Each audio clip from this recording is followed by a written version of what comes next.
देश में welfare schemes को लेके आम जनता के लिए चलने वाली जन कल्याणकारी स्कीम्स को लेके उनको फ्री की रेवड़ी कह के आज उनका मजाक बनाने का एक नई राजनीति देखने को आ रही है। कल देश की वित्त मंत्री, केंद्रीय वित्त मंत्री मैडम निर्मला सीतारमण जी ने इस पर बहुत स्ट्रांग व्यू पॉइंट रखा अपना कि किस तरह से देश बर्बाद हो सकता है। उन्होंने देश को डराने की कोशिश की कि अगर ये जन कल्याणकारी योजनाएं चलती रहीं, अगर सरकार जनता के टैक्स के पैसे से, पता नहीं उनका डेवलपमेंट का क्या परिभाषा है, बट अगर सरकार जनता के पैसे को सो कॉल्ड डेवलपमेंट में नहीं खर्च करेगी और ये लोगों के वेलफेयर पे खर्च करती रहेगी तो देश बर्बाद हो जाएगा। उन्होंने बहुत स्ट्रांग व्यू पॉइंट रखा उस पर, उसी पे मैं अपनी कुछ बात कहना चाहता हूँ। एक तो ये कि आज देश में सीधे सीधे गवर्नेंस के दो मॉडल दिख रहे हैं। सीधे सीधे पूरी की पूरी देश की गवर्नेंस में अब दो मॉडल सामने आए हैं। एक मॉडल है जिसमें सत्ता में बैठे लोग अपने दोस्तों को, अपने परिवार के लोगों को मदद पहुंचाते हैं, उनको हर तरह की मदद करते हैं। वो दोस्तवाद का मॉडल है। दोस्तवादियों के मॉडल में सत्ता में बैठे हुए लोगों के टैक्स माफ़ होते हैं, उनके लोन माफ़ होते हैं, लाखों करोड़ के लोन माफ़ होते हैं, और फिर कहा जाता है डेवलपमेंट है। फिर कहा जाता है ये तो विकास के लिए किया जा रहा है देश के। दूसरा मॉडल है कि जनता के टैक्स के पैसे का इस्तेमाल लोगों को अच्छे सरकारी स्कूल देने में किया जा रहा है, लोगों को अच्छे सरकारी हॉस्पिटल, वहाँ पे अच्छी दवाइयाँ, वहाँ पे उनके टेस्ट के लिए किया जा रहा है, उनको बिजली, सस्ती बिजली, मुफ्त बिजली देने के लिए किया जा रहा है, तरह तरह की सुविधाएं देने के लिए किया जा रहा है। सरकारी टैक्स के पैसे से लोगों को तीर्थ यात्रा कराई जा रही है। सरकारी टैक्स के पैसे से, जनता के टैक्स के पैसे से महिलाओं को कहा जा रहा है कि आप बसों में चलें और फ्री चलें। बुजुर्गों को पेंशन दी जा रही है। ये सब जनता के टैक्स के पैसे से हो रहा है। तो दो तरह के मॉडल हैं। एक तरफ जनता के टैक्स के पैसे को दोस्तों के हजारों लाखों करोड़ों के लोन माफ़ करने पे, उनके टैक्स माफ़ करने पे खर्च किया जा रहा है, और दूसरी तरफ जनता के टैक्स के पैसे को करोड़ों लोगों के वेलफेयर पे खर्च किया जा रहा है। ये साफ साफ दोनों मॉडल पे आ गई ये बात। तो पहले मॉडल में हमने देखा, दोस्तवाद मॉडल में, कि कैसे सत्ता में बैठे लोगों ने अपने दोस्तों के, अपने करीबियों के 5 लाख करोड़ के तो उनको टैक्स माफ़ कर दिए और 10 लाख करोड़ के उनके लोन माफ़ कर दिए। ये सत्ता में बैठे हुए लोगों के दोस्तों के हुए, आम जनता को नहीं मिला। इससे आम जनता को इससे कुछ नहीं मिला।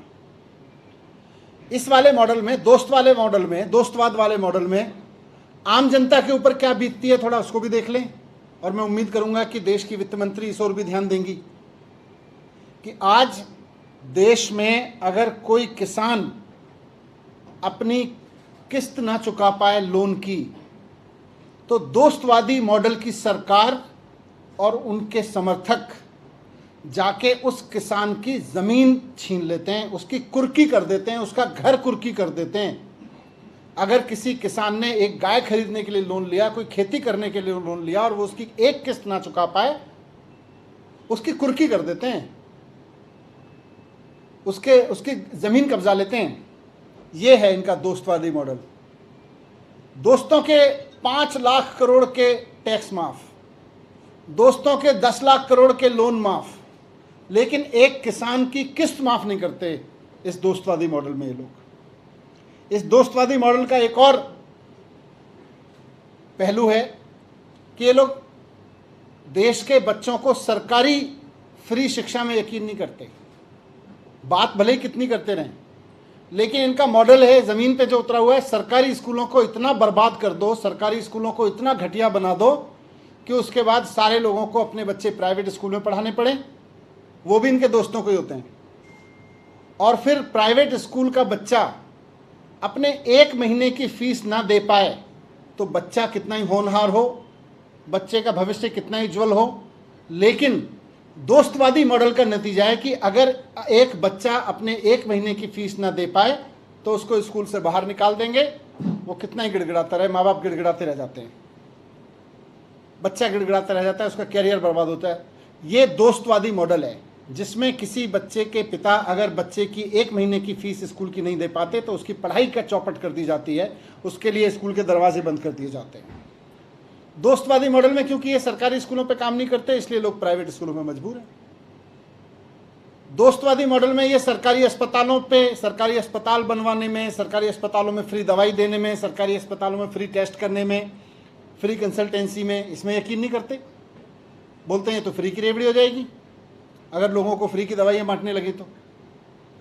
दोस्तों को फ्री के लोन माफ, दोस्तों के फ्री के टैक्स माफ, लेकिन एक आम आदमी का जो मेहनत करके टैक्स दे रहा है उसके टैक्स के पैसे से दवाइयाँ नहीं मिलनी चाहिए, बोलेंगे ये तो फ्री की रेवड़ी हो जाएगी। इसलिए इन्होंने सरकारी अस्पताल बर्बाद करके रखे और महंगे महंगे प्राइवेट अस्पतालों पे लोगों को मजबूर किया। और इनके दोस्तवादी मॉडल में, परिवारवादी मॉडल में, आज एक आम आदमी अगर अपने परिवार के किसी आदमी को हॉस्पिटल ले जाता है और ईश्वर ना करे अगर किसी की डेथ हो जाती है, डेड बॉडी नहीं मिलती उसकी जब तक वो 2,50,000, 1 लाख, 2 लाख, 4 लाख का, जितने का 5 लाख का बिल है। ये इनका दोस्तवादी मॉडल है कि दोस्तों के 5 लाख करोड़ माफ कर दो लोन में, टैक्स में, दोस्तों के 10 लाख करोड़ माफ कर दो, वो उसमें रेवड़ी नहीं है। रेवड़ी इस बात में कि एक आदमी को अच्छा अस्पताल, अच्छा सिस्टम दे दो, उसमें इनको प्रॉब्लम है। आज कल ये भी कहा कि भाई बहुत बर्बाद हो गए हैं, देश बर्बादी की कगार पर हैं, अगर रेवड़ियाँ दी जाएंगी तो। रेवड़ी कहते हैं ये जन कल्याण योजनाओं को, फ्री की रेवड़ी कह के मजाक उड़ाते हैं उनका। आज हम दुनिया में जितने भी डेवलप्ड कंट्रीज़ को देख लें, दुनिया में डेवलप्ड कंट्रीज़ को देख लें, मैं अपनी तरफ से कोई लिस्ट नहीं बना रहा हूँ, गूगल कर लें। मैडम निर्मला सीतारमण जी को भी मैं कहूँगा, उनके पास भी टीम है, गूगल करा लें। डेवलप्ड कंट्रीज़ में जिनकी इकोनॉमी को देख के हम कहते हैं कि हम उनकी इकोनॉमी के बराबर जाना चाहते हैं, उनकी इकोनॉमी में, उनकी इकोनॉमी के मजबूत होने का कारण यह है कि वो देश अपने सिटीजन्स में इन्वेस्ट कर रहे हैं। वो देश अपने देश के हर बच्चे को, वहाँ की राजनीति, वहाँ की सरकारें अपने देश के हर बच्चे को फ्री एजुकेशन दिलाने में यकीन करती हैं। और खाली बात नहीं करती, वहाँ के 98, 99, कई देशों में तो 100% बच्चों को शानदार फ्री एजुकेशन दी जाती है 12वीं क्लास तक। इससे देश डेवलप होता है। आप कह रहे हो देश बर्बाद हो जाएगा अगर फ्री में बांट दी शिक्षा, तो आपने फ्री में शिक्षा दे दी तो देश बर्बाद हो जाएगा। आप कनाडा जैसे 39 कंट्रीज़ हैं, मैंने गूगल किया था, पर मैं चाहूँगा कि देश की वित्त मंत्री भी अपनी रिसर्च कर लें। दुनिया में 39 देश हैं और जो सारे के सारे डेवलप्ड कंट्रीज़ हैं जो अपने बच्चों को फ्री एजुकेशन देते हैं। हम अपने बच्चों को फ्री एजुकेशन की कहीं किसी कागज़ पे लिख के बैठ जाते हैं, उसके बाद व्यवस्था करते हैं, क्योंकि हमें लगता है कि सरकारी स्कूल बनाने में तो रेवड़ियों पे खर्च हो जाएगा, तो हम कहते हैं प्राइवेट स्कूल में पढ़ाते रहो। अच्छी एजुकेशन देनी है तो प्राइवेट स्कूल में पढ़ाओ। पूरे देश में इन्होंने सरकारी स्कूलों को बर्बाद करके रखा हुआ है। सोच वही है कि अगर सरकारी स्कूल ठीक कराएंगे, हमें फ्री की रेवड़ी थोड़ी बांटनी है। सीखो देशों से, अगर सीखने की बात कर रहे हो तो। डेवलप्ड कंट्रीज़ को आप देखो, आज कनाडा, डेनमार्क, ब्राज़ील, यूके जैसे देश हैं, सब अपने देश के लोगों के लिए 100% हेल्थ केयर फ्री देते हैं। 100% हेल्थ केयर। गूगल कर लें, रिसर्च कर लें, बहुत सारी रिसर्च मिल जाएंगी। दुनिया में बहुत सारे विकसित देश ऐसे हैं जहां पीने का पानी फ्री दिया जाता है। बहुत सारे डेवलप्ड कंट्रीज ऐसे हैं जहां बच्चा पैदा होता है, उसके खाते खुल जाते हैं सरकार की ओर से, कई तरह के उसके खाते में बाय डिफॉल्ट, अमीर परिवार में हो, गरीब परिवार में हो, बाय डिफॉल्ट उसके परिवार में पैसा आना शुरू हो जाता है। ये इसकी वेलफेयर स्कीम्स के लिए, ये फलाने के लिए, फलाने इतने उम्र का होगा, इतने उम्र का होगा उस वक्त के लिए। हम कहते हैं तो फ्री की रेवड़ी हो जाएगी अगर कुछ बच्चों को दे दिया तो। बुजुर्गों के लिए ऐसे ही बहुत सारी इन्वेस्ट। कुल मिला के डेवलप्ड कंट्रीज के डेवलप होने का कारण ही यह है कि वो अपने सिटीजन्स में इन्वेस्ट करने में यकीन रखते हैं, और हमारी सरकार सिटीजन में इन्वेस्ट करने को कहती है। फ्री की रेवड़ियां ये बंद कर देनी चाहिए। स्कूल बंद कर दो सरकारी, अस्पताल बंद कर दो सरकारी, सब कुछ प्राइवेट कर दो, सब कुछ प्राइवेट हाथों में सौंप दो, फिर लोग लुटते रहें, मरते रहें, पिटते रहें, ना पढ़ पाएं, कोई फर्क नहीं पड़ता। सारी योजनाएं बंद कर दो। आज कोई भी इंडेक्स उठा के देख लो देश में, दुनिया की, आप हेल्थ सेक्टर पे देख लो, आप एजुकेशन सेक्टर पे देख लो, वेलफेयर सेक्टर पे देख लो, हमारा देश दुनिया के देशों में सबसे नीचे की लिस्ट में डाल दिया है। क्यों? क्योंकि हमारी सरकारें सोचती हैं दोस्तों के लोन माफ़ कर दो, करोड़ों के माफ़ कर दो, लाखों के माफ़ कर दो, लेकिन लाखों करोड़ों लोगों को सरकार की योजनाओं का फ़ायदा दिया तो फ्री की रेवड़ी हो जाएगी, ये यकीन करते हैं। आज देश में भी देख लें, मैडम फाइनेंस मिनिस्टर हैं, थोड़ा देख लें, देश की इकोनॉमी तो उनके हाथ में है ही, उनके पूरा डेटा है। भारतीय जनता पार्टी की सरकारें जो फ्री की योजनाओं को, लोगों को, वेलफेयर स्कीम्स को रेवड़ी कहती है, उनकी सारी सरकारें घाटे में चल रही हैं। आज उत्तर प्रदेश सरकार का फिजिकल डेफिसिट 81,000 करोड़ रुपीस का है, गुजरात का 36,000 करोड़ रुपीस का है, मध्य प्रदेश का 49,000 करोड़ रुपीस का है। ये पैसा जाता कहाँ है? लोग तो टैक्स दे रहे हैं, ये कह रहे हैं हम टैक्स के लोगों से डेवलप करेंगे।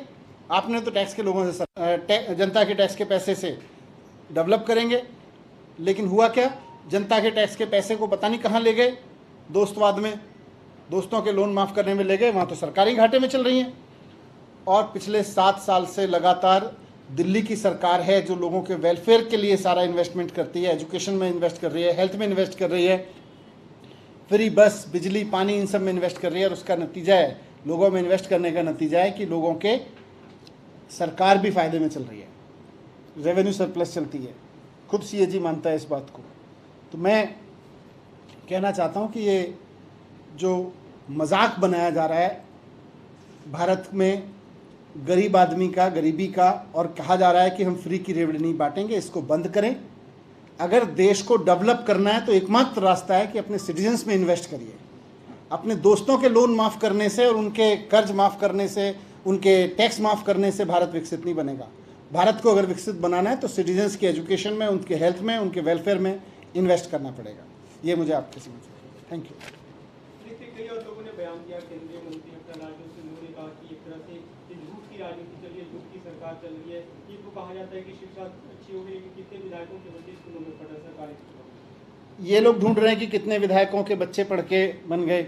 मैं कह रहा हूँ मैंने कितने झुग्गी वालों के बच्चों को पढ़ा पढ़ा के आईटी भेज दिया। ये देखें ना आके। और आप बताएं आपने सरकारी स्कूल में कहाँ इन्वेस्ट किया हुआ है? पूरे देश के सरकारी स्कूलों की तस्वीर निकल के सामने आती है। सर, खुली बहस की चुनौती या आह्वान दिया है निर्मला सीतारमण ने, कहा कि आप तैयार हैं उसके लिए? नहीं, बताएं ना फिर किस बात पे? दोस्तवाद पे? ये दोस्तवाद की राजनीति करते हैं? खुली बहस करें दोस्तवाद की राजनीति पे। वो दोस्तवाद की राजनीति करते हैं, हम आम जनता की राजनीति कर रहे हैं। मनीष जी, अगर बीजेपी का कोई बड़ा नेता है आपकी तरफ से, अगर कोई बहस का प्लेटफॉर्म तैयार किया जाता तो आप लोग जाएंगे क्या?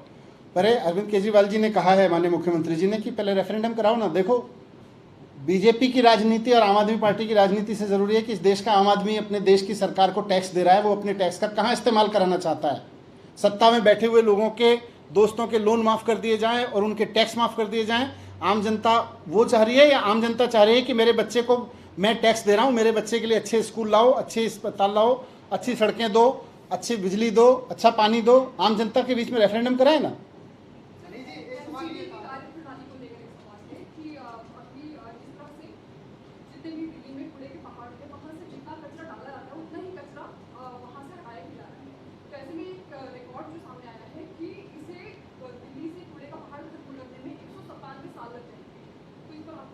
यही भारतीय जनता पार्टी की राजनीति है।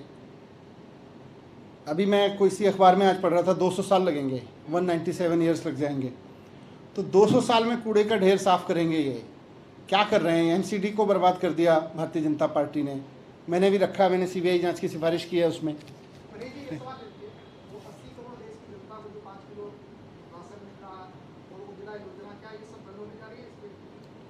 देखिए, ये तो इनको बताना पड़ेगा ना, क्योंकि आज जनता के कल्याण की किसी भी योजना को कहते हैं साहब ये फ्री की रेवड़ी है, फ्री की रेवड़ी है, इसको बंद कर देना चाहिए।